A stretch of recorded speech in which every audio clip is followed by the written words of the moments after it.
Hello and welcome dear learners to the NPTEL course on Nutritional Epidemiology, a way towards a healthy life. In the Module 2, Study Design and Epidemiological Methods for the Chapter 22, we will be talking about confounding and causal inference. So, we will be discussing about the key concepts, confounding mechanism and examples, criteria for a confounder, residual and unmeasured confounding. Confounding versus mediation versus interaction will also be discussed here.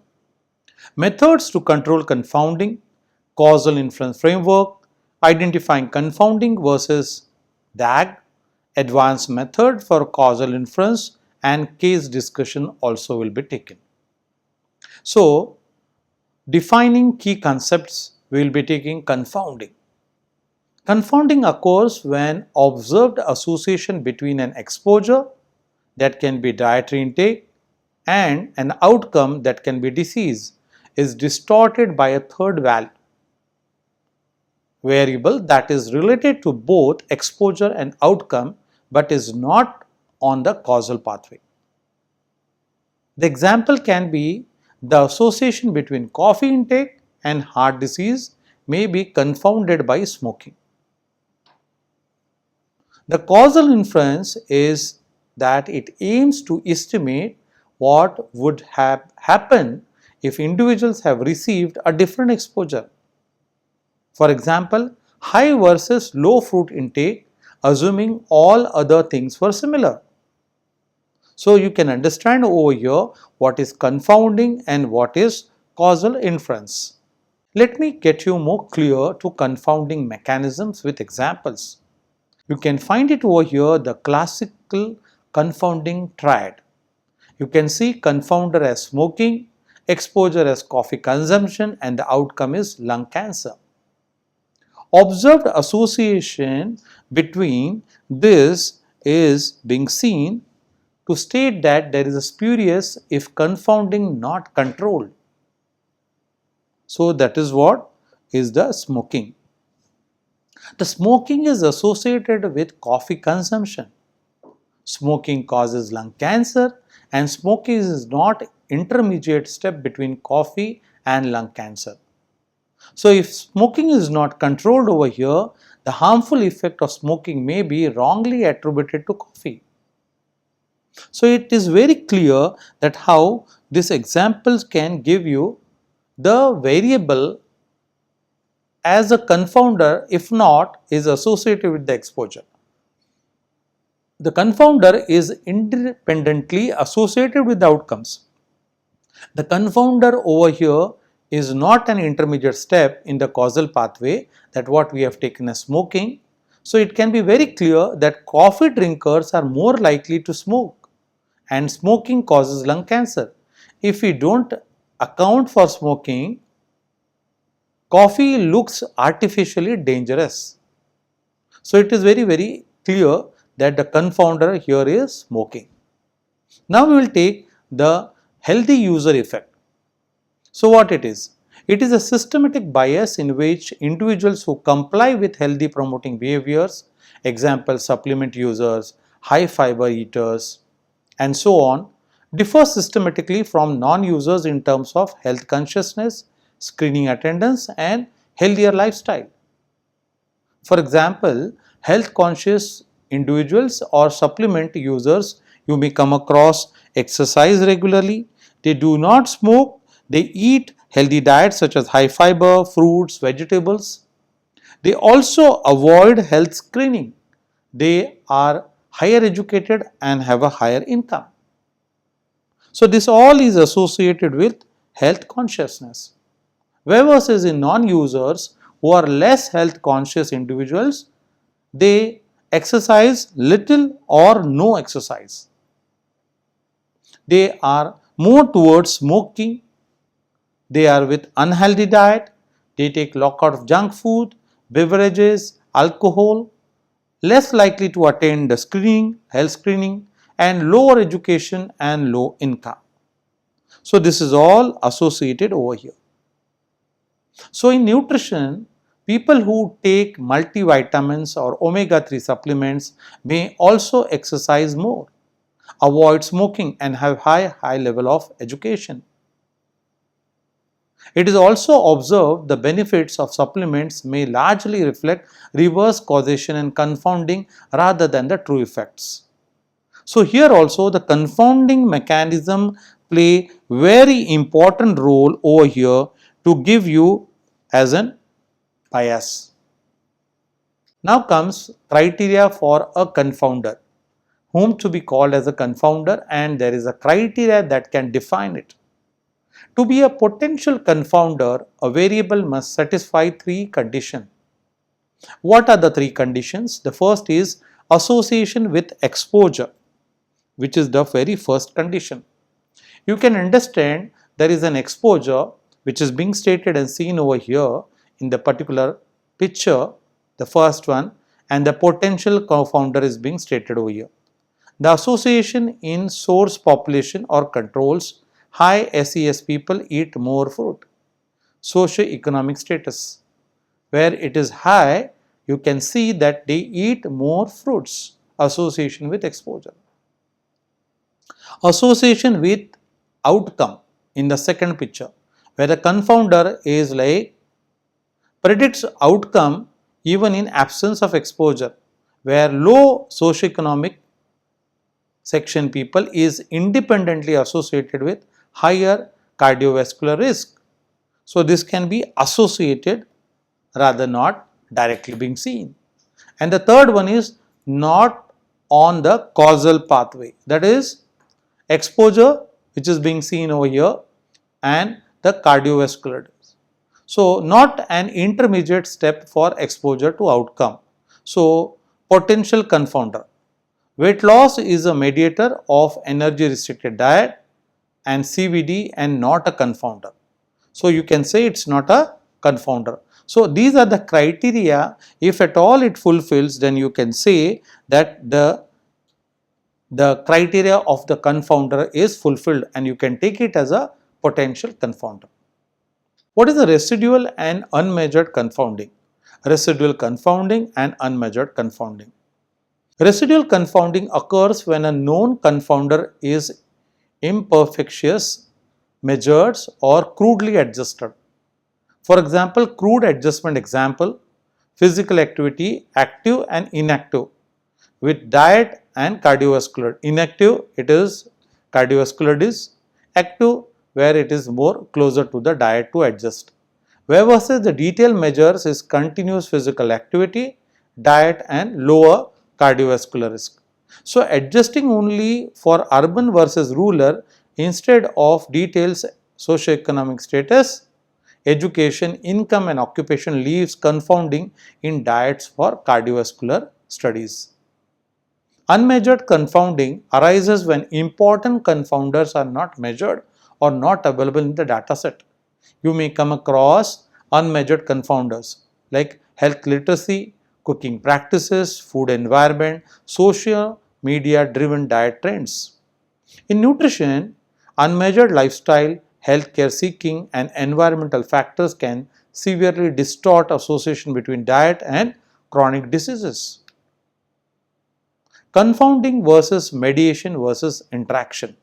How do you put these three concepts which are very comparably, and these three concepts makes a sort of an modern epidemiological methods. Confounding the nuances, the mediation, the pathway and interaction effect, modification, the biological reality. A third variable distorts with association. We want to remove this effect. Exposure of tea to or coffee with lung cancer. Observed link the confounding pathway, and if you remove this bias, you may come up that confounder, how it is being seen as a nuisance. Here in the mediation, a third variable explains how the exposure causes the outcome. High dietary sodium, increased blood pressure mediator and stroke outcome. So what is the total effect? From no to mediation to yes. So there is a mediation effect actually which we can see. Example, high dietary sodium increasing the blood pressure. Blood pressure is a mediator and not a confounder. So do not adjust for medias to find total effect. So you have to see the difference over here. In interaction effect modification, the effect of the exposure on the outcome differs depend on level of a third variable. What is the third variable? You can see with the example high calcium diet supplemented with dairy, the outcome is like you will have a good bone growth. Postmenopausal women, the level you can see good. High protective effect can be seen in young man towards minimizing the effect of the bone problems. So high calcium diet impact on bone density might be highly protective in menopausal women but minimal in young age men where the requirement is more. So biological finding to report and not being as a bias. What are the methods to control confounding? What are the methods to control confounding? Design level methods at the study design stage where you can find the restriction which is coming as first, that the limit the study population to one level of the confounder, example only men, only of age 40 to 50, reduces the variability but may limit generalizability and power. So example, studying the effect of red meat intake on CVD only among men. So you may find one way there are restricted population, other way there is a source population where you can have a mix of men and women. Second is matching. Matching of age, sex and socioeconomic status, where you can see in a cohort study where the matching or a case control studies match controls to cases on key founders, that is age, sex, socioeconomic status. This requires a careful matching of variables and can be complex in nutritional cohorts with many correlated covariates. Example, in a case control study of diet and CVD, match each case with control of the same age. There might be plus or minus 2 years and sex and socioeconomic status which can be added as case and controls. Analysis level methods at the data analysis stage, you may have stratification and regression. Stratification example is like compute diet CVD association separately in low and high socioeconomic groups that can be combined. So you may see there is a pull adjusted effect being seen over here. Versus in the regression, you may come up with multivariable. Variables can be age, sex, BMI, smoking, physical activity, total energy intake, education, alcohol and dietary patterns. You may take up the example like adjusting for multiple lifestyle, demographics, dietary factors in one model to estimate the independent effect of the exposure. So you can come across over here the methods to control the confounding. Now we will understand the counterfactual concept and the direct acyclic graphs, that is called as DAGs. What is the central idea in the counterfactual concepts? Compare the observed outcome to the counterfactual outcomes. What are the observed reality which is actual and what is the counterfactual reality that is hypothetical. You may have a lower fiber diet which you can compare with a higher fiber diet. What would have happened if exposed between different, everything else identical? Where in the low fiber diet you may see that there is a cardiovascular disease which is observed as a risk. Where in the CVD risk is counterfactual, where you can say it is hypothetical to state that if they eat more high fiber diet. For a person eating a low fiber diet, their counterfactual is the CVD risk if they had eaten a high fiber diet with everything else identical. So challenge in nutritional research is that we may rarely observe both states from the same person. So we rely on statistical models and assumptions to approximate the counterfactuals. Okay, so counterfactual concept is clear over here. Now the directed acyclic graphs. The DAGs are causal diagrams with arrows showing assumed causal relationship and no cycles. So it is something that you have to show an association. There might be common causes, there might be factors caused by both exposure and outcome which we've seen over here. So these are being used to avoid over adjustment for mediators and also avoid over adjustment for colliders. Okay. Now we will see identifying confounding with direct acyclic graphs, that is DAGs. The backdoor path, understanding and blocking the confounding. So a non-causal path for exposure to outcome that goes through a common causes, that is confounder. So a generic backdoor path, that is ECD, where you can see the goal, that is block all backdoor paths to estimate the true causal effect. You may see it how to block it. Adjusting the confounder blocks the non-causal flow of association along the path. Example, fruit intake and CVD risk. This is very common actually to be seen, that the path of socioeconomic status and fruit is blocked. Whereas is the colliders and collider stratification bias, which is seen as a collider is a variable that is caused by two or more other variables.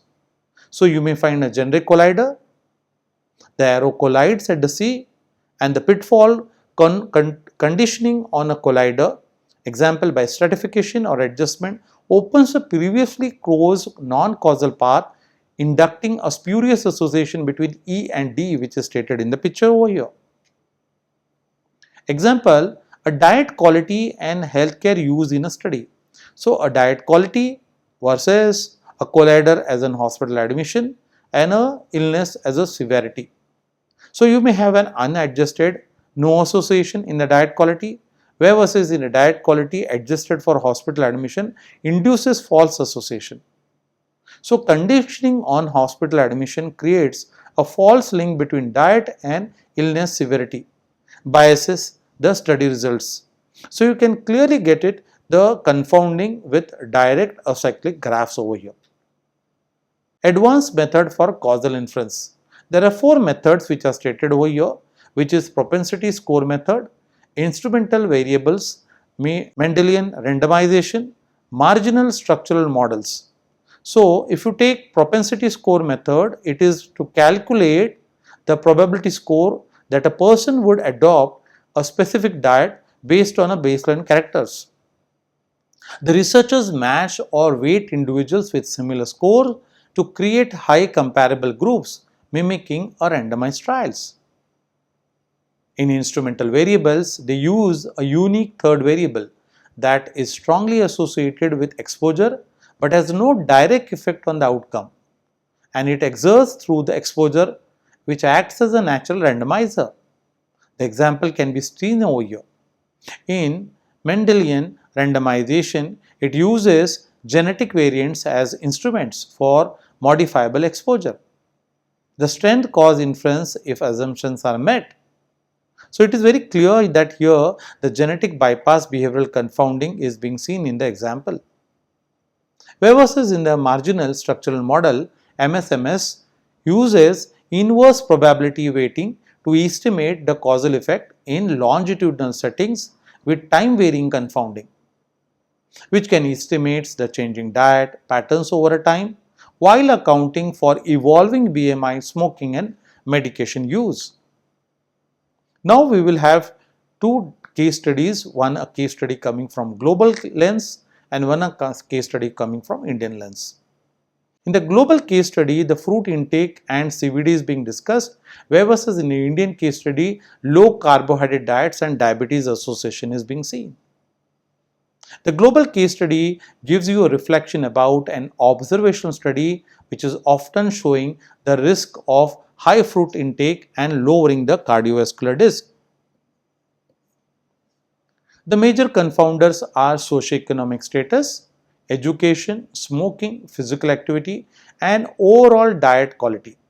So you may find some common confounders and something which is coming more with the regular one, which is being increasing now to be seen from smoking, physical activity. So the regular are education, smoking, physical activity and diet quality. The typical approaches like Cox models with extensive adjustment, DAG based selection of covariants, MR using genetic variants for fruit intakes. So example is like SES, socioeconomic status or education, along with fruit intake exposure and CVD.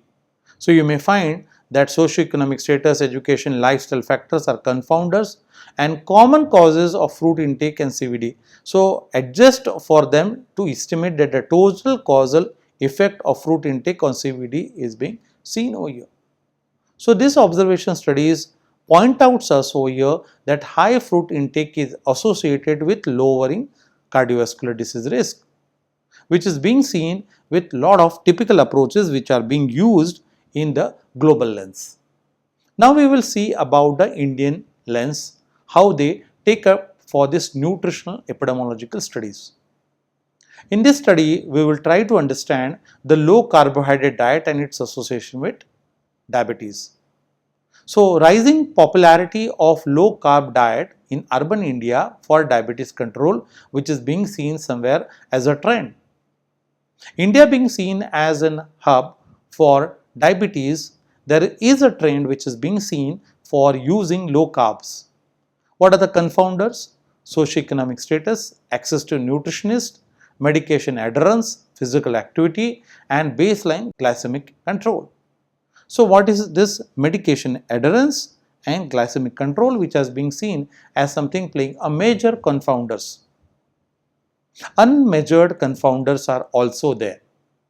The diet patterns actually which are detailed, cooking oils, portions, sizes, and ultra processed food intake in Indians, which plays a major role and are coming as unmeasured confounders.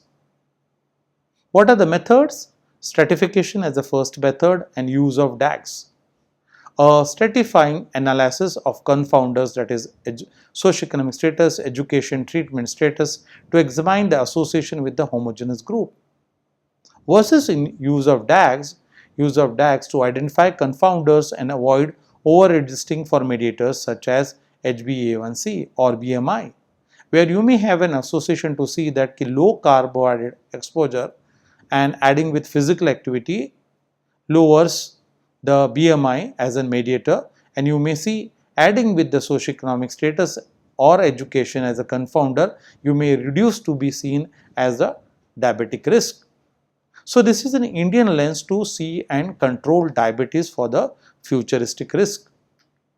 With this, we come an end to this chapter where we discuss about confounding occurring when a third variable distorts the true relationship between an exposure and an outcome, posing a major challenge in nutritional epidemiology. So confounding is something which you need to understand in detail. The causal inference aims to determine whether observed association reflect true cause and effect relationship rather than a bias. So causal inference is where it is being seen to determine.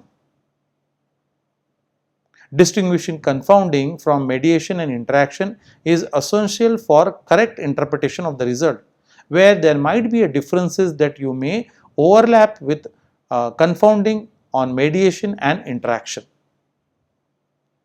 Various designs and analytical methods such as restriction, matching, stratification and regression are used to control confounding, where controlling confounding is being seen very important when you have to overcome the bias.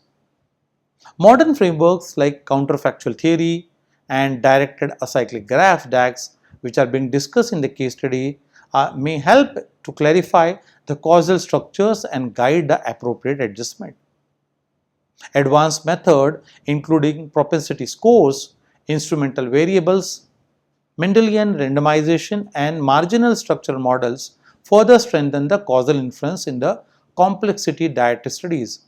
So this way you can understand how a confounding is being seen as a very important variable actually to understand and to see the theories used and even the directed acyclic graphs used to understand the more clarity for this topic. So with this we come into this chapter where you can take this help of these references to understand more in detail and can use it in your projects. With this, thank you so much.